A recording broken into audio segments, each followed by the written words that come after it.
Police প্রশাসনের দায়িত্ব রয়েছেন, আপনার ব্যাপারটা দেখুন। গানটা বন্ধ করে একটু, গান বন্ধ করে দেখো। যারা ঘাটে দাঁড়িয়ে রয়েছেন আপনারা ঘাটটা ছেড়ে দিন, মুখটা ছেড়ে দিন। আমাদের অসুবিধা হচ্ছে, কোনো দুর্ঘটনা ঘটে গেলে,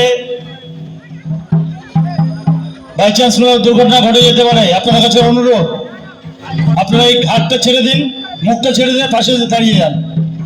পাশে ব্যারিকেড রয়েছে, মুখটা ছেড়ে দিন। গাড়িগুলো সমস্ত প্লেস হবে এখানে, প্রতিমাটা আপনারা ছেড়ে দিন। যারা দায়িত্ব রয়েছেন পুলিশ প্রশাসনের ব্যাপারটা দেখুন। ভোটবড়ি করে একটু বাইরে নিয়ে যান, ওদিকে ফাঁকা জায়গা আছে।